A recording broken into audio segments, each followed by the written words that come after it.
ICU. It's hard to believe that the man who gave us some of the most iconic love songs and would write the most beautiful lyrics about romance would have a challenging time finding love in his own life. I think it's hard to live up to the construct of the perfect partner he created in his mind. And then maybe it's just, some bad luck, bad timing. There's so many reasons why you wish Luther Vandross was here today, but don't we wish he had seen some of the progress we've made? I'm Eddie Robinson, and stay tuned for a captivating conversation with Dawn Porter. She's the director behind the documentary that celebrates the life and legacy of Grammy-winning singer-songwriter Luther Vandross.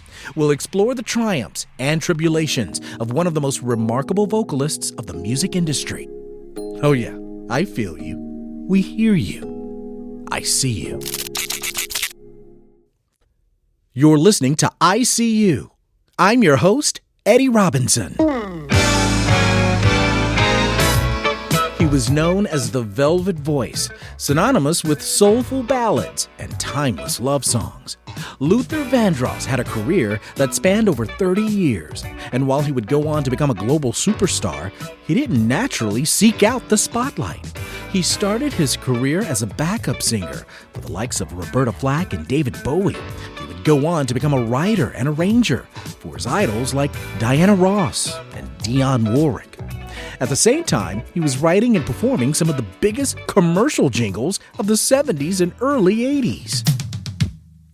With a helpful nudge, or hard push, depending on who you ask, from Roberta Flack, Luther Vandross launched his solo career in 1981 with the release of his album, Never Too Much, which earned Vandross 2 Grammy Award nominations in 1982, including Best New Artist and Best Male R&B Vocal Performance. For almost 25 years, Luther dominated the American R&B music charts like no other artist before or since. In that span, Luther released 8 #1 R&B albums, 7 #1 R&B singles, and another 5 top 20 R&B singles. He quote-unquote crossed over with great success, with 8 Billboard Top 10 albums, including reaching #1 in 2003 with his hit, Dance With My Father. Back when I was a child, before life removed all the innocence, my father would lift. Overall, Luther received some 31 Grammy Award nominations, winning 8 times. But despite the success, Luther struggled with his body image, with his weight fluctuating throughout his career, as well as publicizing his sexual orientation. But since his death in 2005 due to complications from a stroke, Luther's story has never been given its due with an in-depth documentary. Until now. Luther, Never Too Much, celebrates the life and work of the iconic musician, producer, songwriter, and it was directed by an icon in her own right, Dawn Porter. The award-winning filmmaker has produced documentaries like Breeway. It was important to me that I told the story just because I don't know another person who could have told it better than me, just because she was mine. John Lewis, Good Trouble. My philosophy is very simple. When you see something that is not right, not fair, not just, say something, do something, get in trouble, good trouble, necessary trouble. 37 Words. Hopefully we played a small part in ensuring that for many decades girls would continue to play. And the Lady Bird Diaries. Lyndon and I rode down the avenue in one car. Suddenly, there was a shot. Luther, Never Too Much, is set to be released on CNN, OWN, and Max. We're so grateful to have with us filmmaker Dawn Porter, who's joining us on the line from her Chelsea studios in New York City. Dawn, thanks so much for being a guest on I See You. Thank you so much for having me. I'm thrilled to be here. Yeah, you've had a plethora of projects going on right now, and I know it might seem like years since you've put the finishing touches on the documentary we're here to discuss, Luther, Never Too Much, which celebrates the life and work of iconic musician, producer, songwriter, the late Luther Vandross. Gone too soon, Vandross passed away in July of 2005 due to complications from a stroke that he had suffered 2 years earlier. An extraordinary documentary. We'll get into it momentarily, but first, you were a practicing lawyer, correct? Now you're this, amazing award-winning documentarian. You're showcasing films at Cannes, South by Southwest, Sundance, the whole thing. What prompted you to take the leap from law to becoming a documentarian? Well, I know. What's funny is that never was the plan, but like so many ways that people's careers evolve. And I think this is particularly true for Black and brown people. You just have to green light yourself. Yes. So I was working for ABC News. And I was the director of network standards and practices. Interesting. And at ABC, the way that we did that job was my boss would say, it's kick the tires on the journalism. It's not what can you legally do. It's what should you do? How should you report the news? Do we give the name of a rape victim? No. Do we give the name of the rape victim if every other network is giving that person's name? Still no. Because you're ethical. It's like your mother used to say, like, your ethics are your ethics. They are not what your friend does. So that was a really interesting job. But what that did for me is it showed me how the sausage is made. It showed me how you put together reporting.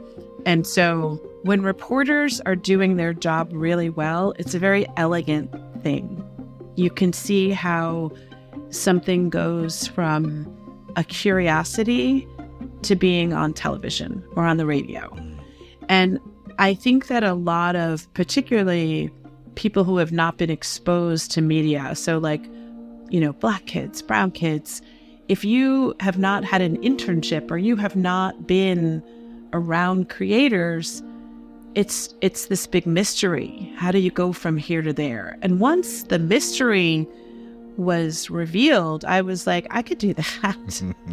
Interesting. And I think that's the case with a lot of things. If you see how something is done. So I was not only seeing how the news organizations were putting it together, but I was seeing what I would do and how I would treat people. I was seeing a lot of stories about people that look like me, but not by people who look like me. And there is a difference. There is a difference in assumptions you make about intelligence, ethics, honor, love, all of the human condition. It matters how you approach somebody.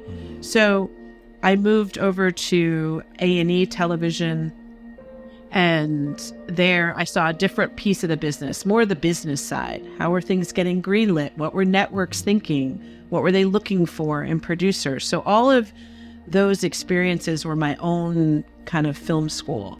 So I actually decided, I'm a lawyer. I like to plan things. So I decided I wanted to make films. I wanted to make one particular film. And it was the story about public defenders working in the Deep South. Raise your right hands. Do you swear or affirm the testimony you're about to give be the truth, the whole truth, nothing but the truth, so help you God? And so I just kind of attacked it like any problem. Like, how was I going to get this done? And so that's what I did. It's ICU. I'm Eddie Robinson. We're chatting with filmmaker Dawn Porter. Her first documentary, released in 2013, was the award-winning Gideon's Army, which featured the stories of 3 public defenders in the Deep South. Her latest, Luther, Never Too Much, examines the highs and lows of soul legend Luther Vandross. She's also starting production for a new doc about one of the most politically charged partnerships in history, the remarkable and tragic story of Nelson and Winnie Mandela. Although I didn't get a chance to shake his hand, Luther appeared on CBS twice during my stint as a reporter, producer, writer on CBS News The Early Show. This was when Brian Gumbel was co-hosting, and you featured in your documentary a clip of an interview with Luther and Brian on CBS in the year 2000. Luther showed back up on CBS a year later and performed out on the Plaza in August of 2001. And there I was, just kind of feeding scripts to Brian. I was outside, it was part of their summer concert series. But with this particular film, why Luther? Why did you decide to explore the epitome of love and Luther and his life? Because in my opinion, I thought that there was something already out there, and shocked to learn that nothing was there as relates to his life and legacy. For Luther, I had the same reaction that you just had, which is, how is there not a Luther documentary? He's given so much, and he's so instrumental to culture, to the culture for all people, not just our people. So that was the first thing. And then the second thing was, as a documentary filmmaker, you're always thinking about, what can I see? What am I going to show? And also, what am I going to bring to this story? So, Luther was just kind of always there in the background. He's just like someone, not that we would take for granted, but that we would just, of course we love Luther. But then the question is, why? And so that's what we started kind of digging into. And then the more I was digging into the story, the more I realized, like, even as a fan, I didn't know so much. And so starting there, like, the most fun thing to do as a filmmaker for this movie in particular, it's not always the case, is to watch the first 35 minutes of this movie with an audience. Because even the super fans will see things they didn't know. So imagine being me and coming up and finding, footage of him as a teenager. Yes. And him being in a band, and him being in David Bowie's studio, and all of these things. But then what I love even more is, like, the jingles. Luther's voice is in so many places that we weren't attributing to him. Yes. And to me, that is such a Black American story, is we are there when you don't even see us. And so it was really important to put some light on that. So then by the time you get to that foundation, you're kind of rewriting the story so that when you see what he ended up doing, you appreciate it even more. And you're kind of in on the story in a way that we just assumed he was great. But the how do you get to great, Yes. And this is what I mean about, it's really important who the storyteller is. Yes. Because I'm looking to show you his work ethic and his craft and his intelligence, his leadership, because that is the real story of why he's such a marvelous performer. I need to have you next to me in more ways than one, and I refuse to leave till I see the morning sun. He didn't just wake up and become a great singer. He worked at it. So, of course, there's some natural talent, but a lot of people have natural talent.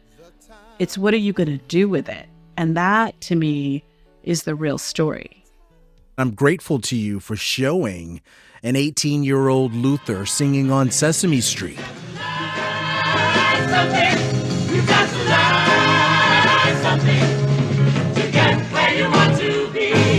Because he looked like how I looked in the early 80s as an 8-year-old, 9-year-old portly kid. So was I.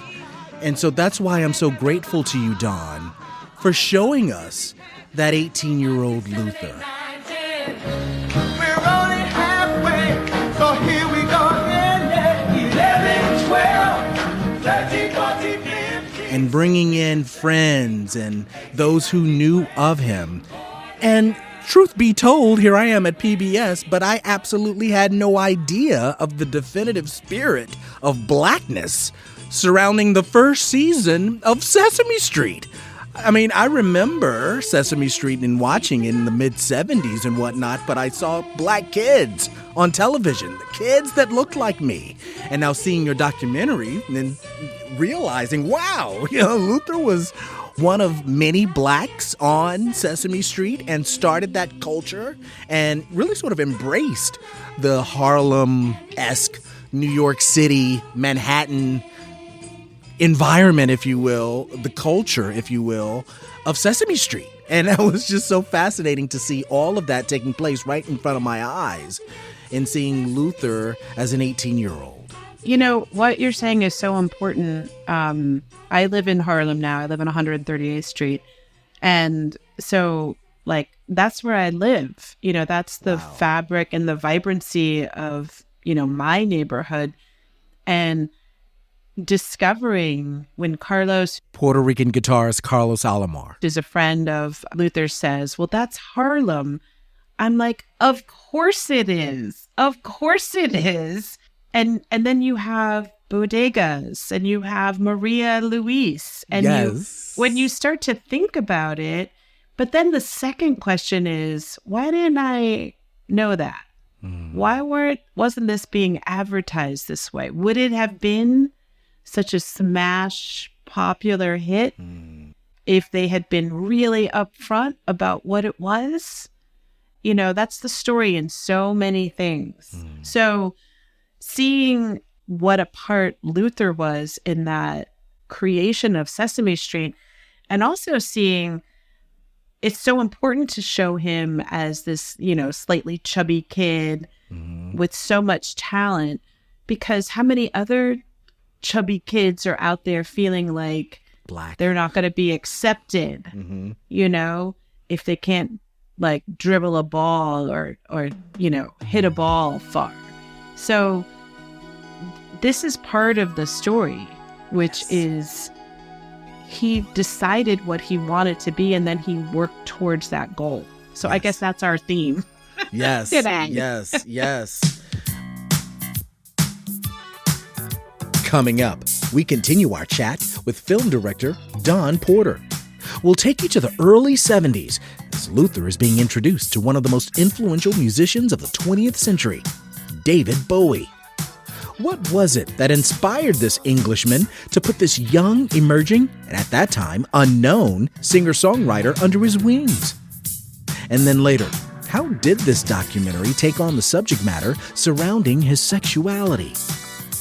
I'm Eddie Robinson. Don't move. A captivating ICU segment comes your way right after this. We'll be right back. Look, check it out. Hey, to my baby, to my baby,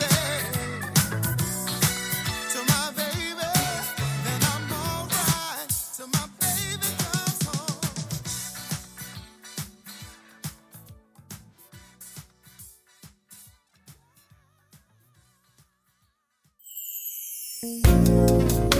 If you're enjoying this program, be sure to subscribe to our podcast, ICU with Eddie Robinson.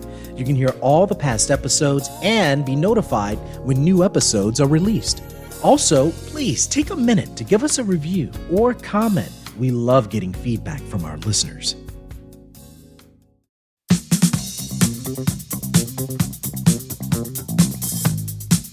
You're listening to ICU. I'm Eddie Robinson. We're speaking with the award-winning documentarian Don Porter, who's on the line with us from New York City.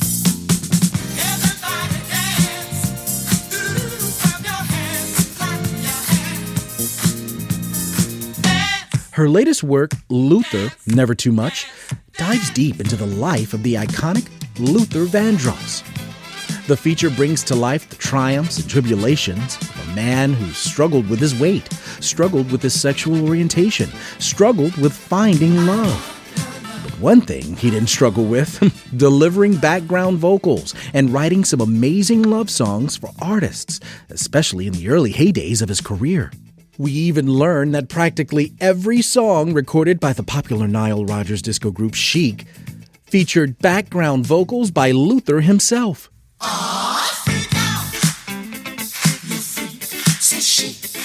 The documentary also features some of Vandross's former bandmates and collaborators who chime in about his personal life and legacy. The film is set to be released on CNN, OWN, and Max. Don, I love how you really show how much Luther idolized female singers when he was growing up. Artists like Aretha Franklin, Patti LaBelle, Dionne Warwick, Diana Ross. Though I'm sure he might have appreciated the vocal styles of male singers like a Sam Cooke or Marvin Gaye or Teddy Pendergrass. Certainly they impacted him, I'm sure. But he was glued to the TV set studying every move of the Supremes. I need love, taking my mind. I need to find someone to call mine. But mama said you can't hurry love. No. What was it about these powerful women you think that resonated with him? I think Luther really was a student in the very classical sense. He wanted to understand what made a great vocalist. He also wanted to understand what made a great performance. And I really, really was taken and just captivated by how specific he was about the impact of these particularly Black women on his career. And I wanted to show that. So in a lot of ways, particularly the beginning of the film, is what Luther wanted to say and what he did say so many times. And people didn't really, seize on it. He was telling us this all of the time. He said, these Black women have shaped me and I honor them. And he continued to honor them throughout his career. He wrote for Aretha. Do it to me right. What could take the place of you?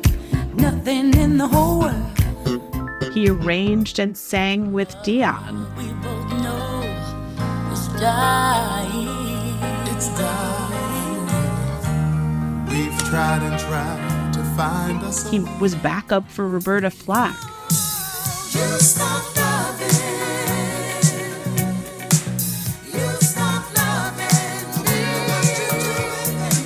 So for me, a lot of this was also doing what he did, which is to honor those women and to honor their contribution to our culture, because they not only had their own careers, but they were inspiring young performers, male or female. And that's part of the legacy that they give us, these women. And so it was important to me to show what might Luther have been seeing. Like in this film, I tried to make Luther a character. Like he tells his own story as much as possible. And so working with Sony, we had access to all of the electronic press kit interviews.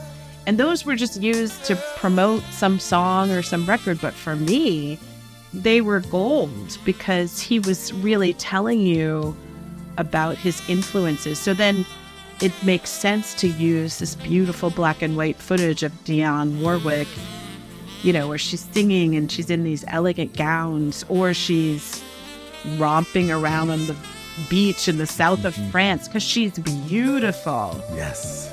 And she's elegant, and that's what he would see. So when you show that, I know my editor was like, what are we going to do with this Dionne roaming around on the beach? Like, what is this for? What do you need that for? But I was like, okay, I love it. I just want to see it. And I was like, I think other people wanted, I'd never seen that before. And we didn't see our women that way. We see them as like the strong church singers.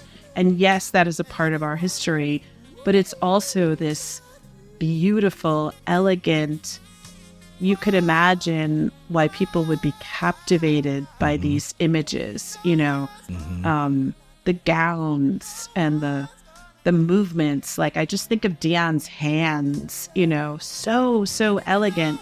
Sure. And for so long, so many Black women were not seen for their elegance. They're only praised for their strength and not also for their elegance and beauty. So I wanted to do that too. The 70s also saw this period where here comes this Englishman, this musician, David Bowie, in his 1975 release of Young Americans. She was a young American.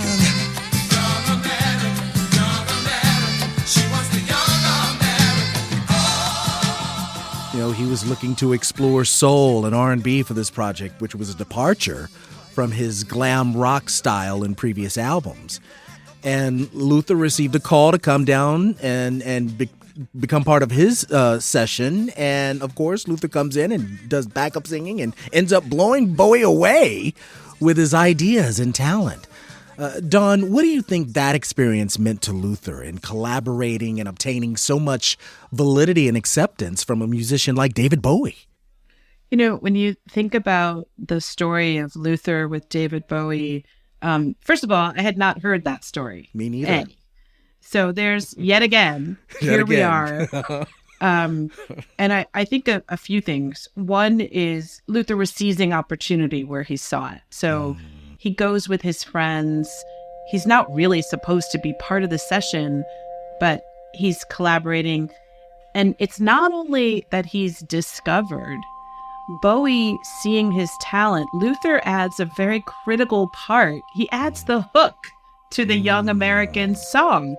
And he ends up being credited as a co-arranger on the entire album. Wow. And if you think about this, he's in his early 20s when this happens. Wow. He's incredibly young. So I think it's a story about Luther's talent, about him seizing opportunity, but it's also a story about David Bowie and his generosity. And we hear a lot about white artists, particularly British artists, extracting from Black artists without a lot of credit. And here I think it's important to show when somebody doesn't do that. And so then Bowie not only credits Luther quite specifically on the album, but then he takes Luther on tour and he makes him become his opening act. And when you think about that, I've seen lots of other footage of David Bowie. He was challenging MTV about not playing Black artists. It occurred to me, having watched MTV over the last few months, that it's a solid enterprise and it's got a lot going for it. I'm just floored by the fact that there's so few Black artists featured on it. Why is that? Here's a person who's talking the talk. That's right. And I think that when that happens, we should recognize that as well.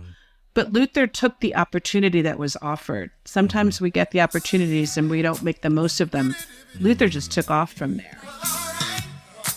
I'm Eddie Robinson, and you're listening to ICU. We're speaking with filmmaker Dawn Porter about her documentary entitled Luther, Never Too Much, which chronicles the life of the iconic Luther Vandross.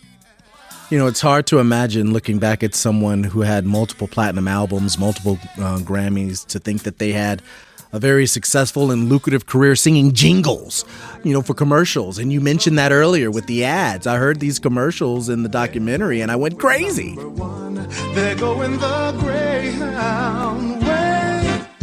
I instantly remembered seeing these ads on TV and not realizing or putting it together that it was Luther.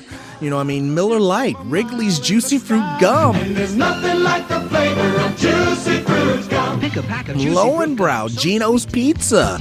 Gino, you go for the food we've got. We've got it. Gino. And the tremolo.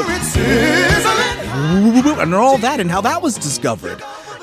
This was just really a fascinating moment to really understand that he brought to life our livelihood in jingles and commercials. Who would have thought? The brands that are so familiar to so many people, that Luther Vandross is the voice of those brands. What's also interesting about that is he's unseen at that point. So, what a perfect kind of illustration of what your show is all about. Everyone's perfectly happy to push him forward as long as he's unseen. And there he could be the master. He's leading us through. He's selling us. He's at the heart of American capitalism. But you don't see him. You don't know who this voice is. And so it was really important to me to point out who this voice was and how they got that done. So a good film pulls you in and carries you along and makes you think. And, you asked why Luther? Well, because his story has all of those elements. It has things that surprise you. It has things that are familiar. But I think you understand them in a deeper way and you appreciate them in a deeper way. And that was what was so much fun about making this movie. I've wanted to learn about the recording sessions with Roberta Flack and Donny Hathaway for the longest. And as Luther had collaborated with both artists, it was in 1979 that Roberta Flack recorded what was then intended to be her second duets album with Donny Hathaway. But in the middle of the recording of that album, Donny passed away by suicide. A horrible moment in music history. But Donny had only recorded 2 songs with her for that album, and Luther, here he comes, steps up to the plate and provides background vocals. And in my mind, one of the best songs on the album, with Stevie Wonder also singing background with regards to this song called Don't Make Me Wait Too Long.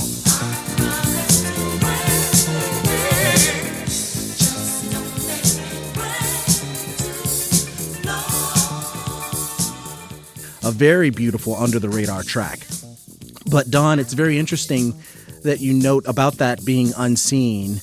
I've seen an older clip of Roberta Flack laughing and saying that, Luther Vandross likes to say that I fired him. The lights came up and Roberta was sitting in the audience. And she came over to me and she said, you're getting too comfortable sitting on that stool singing ooh and ah. She says, I want you to go get your own record deal. She said, so I'm lovingly firing you. Luther Vandross likes to say that I fired him, but I never really fired him. What I did was to encourage him to believe in his own ability to produce his first album. I took the money that was made from her and saved it and made Never Too Much and A House Is Not a Home. I can't fool myself, I don't want nobody else to ever love me. You are my shining star, my guiding light, my love fantasy. There's not a minute, hour, day, or night that I don't love you. You're at the top of my list, cause I'm always thinking of you. So we listen and hear folks' stories, Don, and they resonate with us. And personally speaking, that's what your documentary has done to me. As a gay man, personally speaking, it's been extremely hard for me to have a desire to showcase my own abilities and talents to the world in media, especially on television. And I felt that radio was much safer. No one could see me. No one could judge me. And no one can comment on the way my body looked. I was very insecure about my own body. And there's something to be said about those who encourage us, who inspire us. And it has to come from someone in my mind that's been successful, that's endured a great deal to earn that success. And when it comes from their mouth, their word is bond. That kind of encouragement is powerful. It's palpable. And on some level, I think that that's what was happening with Luther with regards to hearing, look, you've got it. Here's a clip from your documentary, Luther, Never Too Much, where you feature Dionne Warwick and how she was mesmerized by one of his performances of her song, A House Is Not a Home. I remember hearing A House Is Not a Home for the first time. I couldn't believe what I was hearing. I told him, I said, baby doll, you have just given me the definitive version of that song. A chair is still a chair, even when there's no one sitting there. I gotta say, when I was being honored by the NAACP and he performed it for me, it was overwhelming. It really was. Because he just showed out that night. He really did.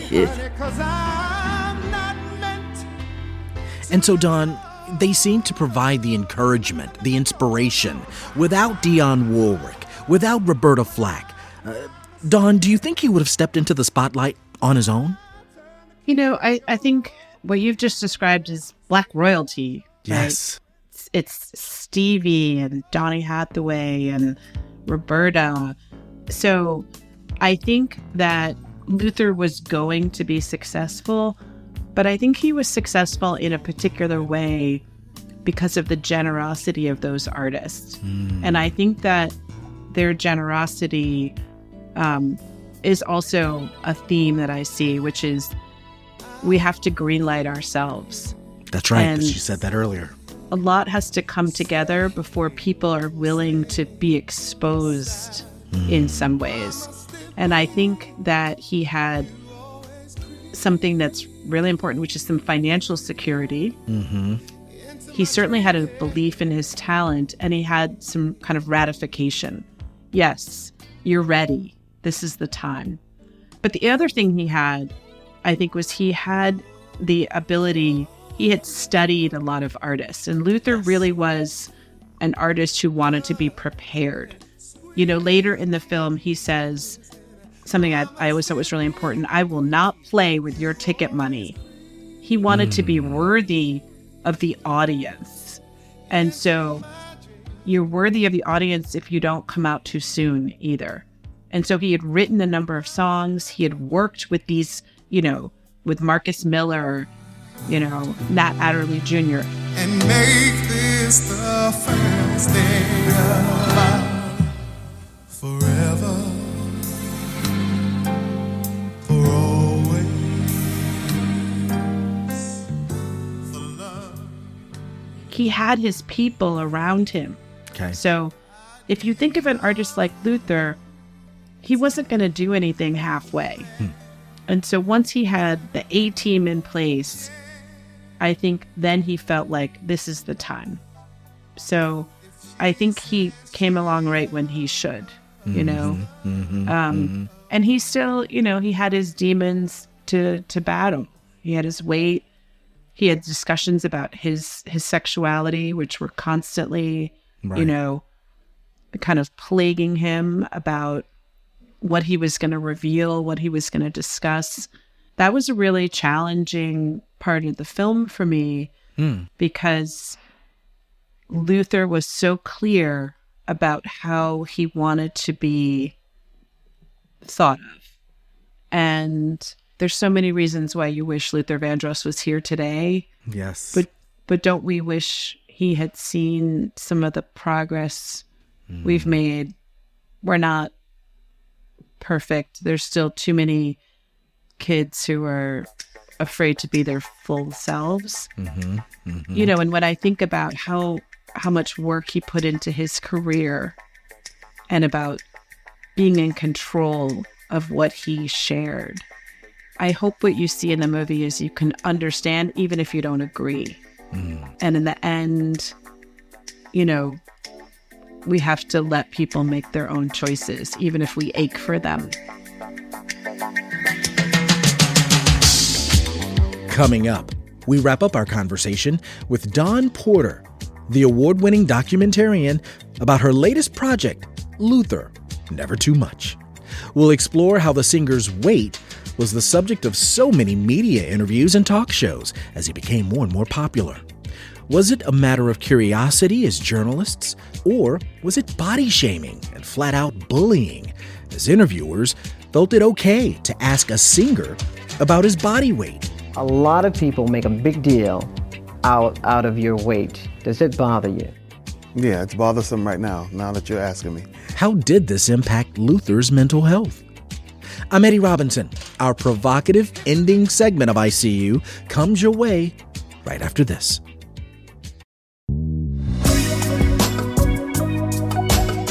If you're enjoying this program, be sure to subscribe to our podcast, ICU with Eddie Robinson. You can hear all the past episodes and be notified when new episodes are released. Also, please take a minute to give us a review or comment. We love getting feedback from our listeners. You're listening to ICU. I'm your host, Eddie Robinson. When you're close, I can feel the power. When it's love, I can always attend. We've been speaking with Dawn Porter. She's an award-winning documentarian whose most recent film is Luther, Never Too Much, an intimate portrait of one of America's greatest singers of the 20th century, Luther Vandross. Dawn, I want to talk to you about a troubling part of Luther's life, which was his visible struggle with weight. And I don't say it's troubling that he struggled with his weight, because that's something very real and personal. But it's troubling in the fact that so many people felt it okay with talking about it, joking about it, sometimes being just downright mean. Take, for instance, comedian Eddie Murphy in his 1983 stand-up comedy film, Delirious. This was supposed to be his most pioneering work, but it features a very mean joke about Luther. Well, Luther Vandross, a big Kentucky Fried Chicken eating my. But he put it on the other. Women go, ah. Sing. That's all you got to do is sing. So in response to the special, I mean, you capture this moment really well in your documentary, Don, how Luther, who was told earlier before his show that Eddie Murphy was on the guest list and seeing him perform that night, brought out a giant Kentucky Fried Chicken bucket during his performance to make fun of himself. It seems like it's all good fun, right? But was it? I mean, it was humor, a way for Luther to hide his pain. What do you think, Don? You know, if there hadn't been such a hyperfixation on his weight, would his health outcomes have been different? You know, I mean, we could have done a half an hour or more of just interviews of people asking Luther, how much do you weigh? Wow. Are you over 300 pounds? Are you going to keep it off? Are you going to lose it? I mean, the way that interviewers felt comfortable asking about his weight was really stunning to me. I hope that means media is a little bit better. I think people actually have a little more control over things. You know, if you put out what you want to put out on Instagram, you're cutting out like some of those more intrusive questions. But it was quite clear how he was almost viewed as an object. He was almost asked these questions as if he wasn't a full person. You know, my record company, J Records, used to always insist, oh, you got to, because I used to say, I don't want to talk about that. I don't really want to speak on that. You know, that's a personal struggle. And they would always say, yeah, but it's like a human interest story and everybody wants to talk about it. And I'm saying, yeah, but what if I talk about it and gain any of it back? You know, then I have to carry that type of paranoia. So that's one of the reasons I don't really like to talk about it. I want to live my life, not narrate it. Make it a mutual jock session, okay? Let me jock you for a minute. We want to congratulate you because you're skinny, my brother. You're skinny. I don't want to take up all your time. Wait. I gotta go before you go. I gotta go fry Before some you go. pork chops. Okay. Hey. No, that's slip now. No pork chops. No, celery sticks. That's what I meant to say. Wait. He's not the only celebrity that experienced this. And then, of course, he was on Oprah Winfrey's show like 14 times. Wow. And they shared this weight struggle, which she's still involved in. Yeah, you know? You're right. I mean, I know you all have been seeing the headlines and it's blowing up your social media feeds. The new weight loss drugs, everybody's talking about Ozempic, Wegovy, Mounjaro. And so a lot of the insight, he felt comfortable with her because she was going through the same scrutiny and the same battle, you know, gaining weight, losing weight. His was a lot more extreme than hers. I mean, she kind of stayed at kind of a middle place. So I think that if you're a diabetic, having those, he gained and lost more than 127 pounds multiple times. Wow. You know, we can only theorize that was not healthy for him. But I'll also note that all of his siblings died before their parents. And they all died of complications of diabetes. So that is just a disease that ravages the Black community. Mm-hmm. And, something that the Black community still struggles with. Yes. And he was born 1951, which was when my father was born. Luther was April 51. My father was March 51. But Luther's father had passed away due to complications of diabetes. Luther did, laugh through the pain, be it his weight issues and whatnot, or even talking about love or lack of finding true love. And he did open up, showing that real emotion when he talked about and played that, which is one of my favorite songs as well, Any Love. I speak to myself sometimes, and I say, oh my, In a lot of ways, you're a lucky guy. And oh, now all you need is a chance to try any love. Why was love so elusive for him in your mind? I think that Luther had very high standards for every part of his life. And I think he had written so much about what that perfect love would be that he created, this idea of it. It's hard to have a relationship if you're being hidden about who you are. I think it's hard to live up to the construct of the perfect partner he created in his mind, Yes. And then maybe it's just, some bad luck, bad timing. So he certainly had love. He certainly had romances. I think he just, as he says, he didn't have that great, long-lasting partnership that he really desired. And it's unclear to me if the way that he constructed his life, if he ever really could have had that. So maybe, it's partly his, that's one of his demons,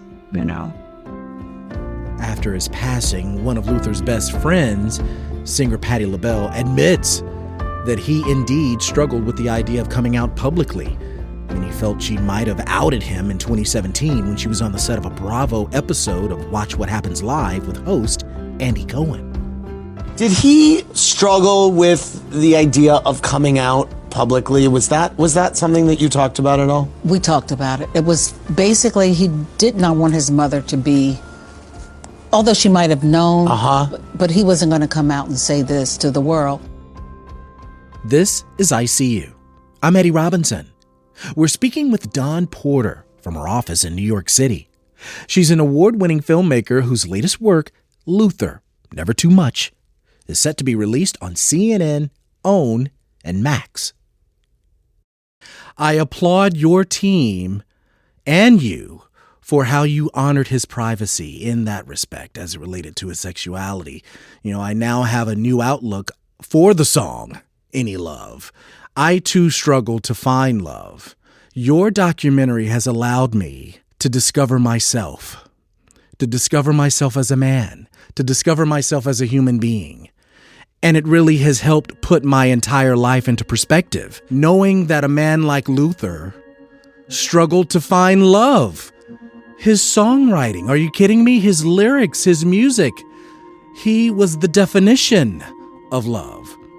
In your mind, in your heart of hearts, why do you think it's been such a lengthy process in obtaining distribution for this film?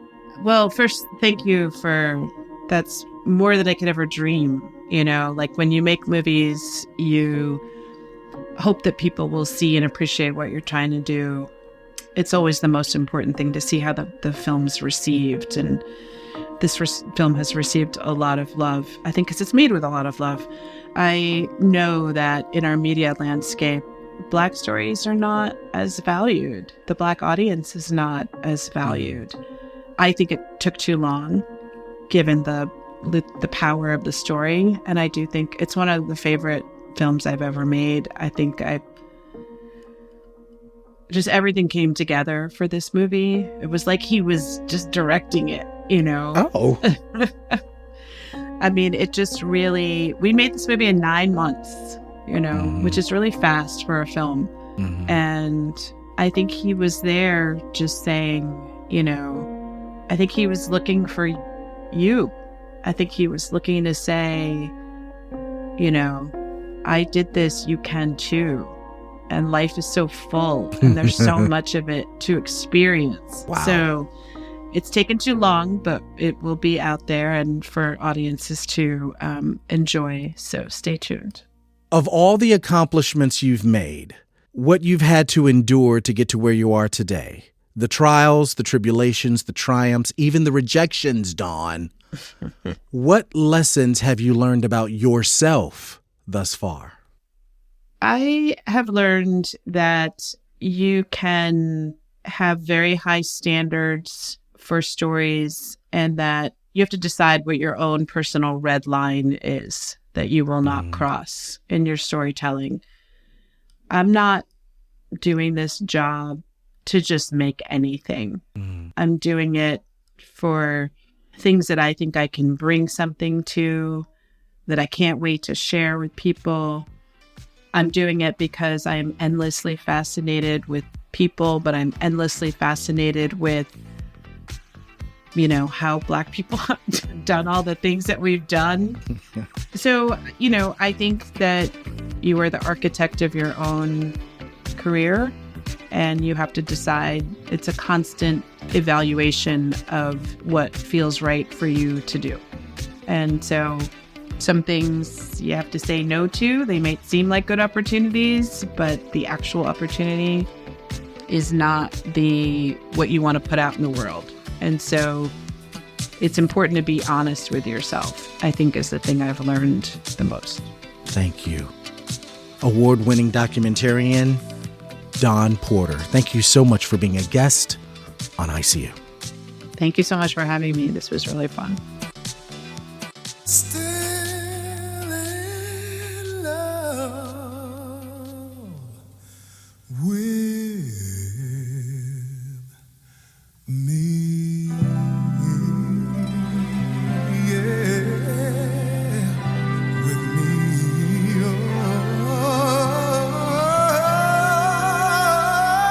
Oh, still in love with me. Yeah.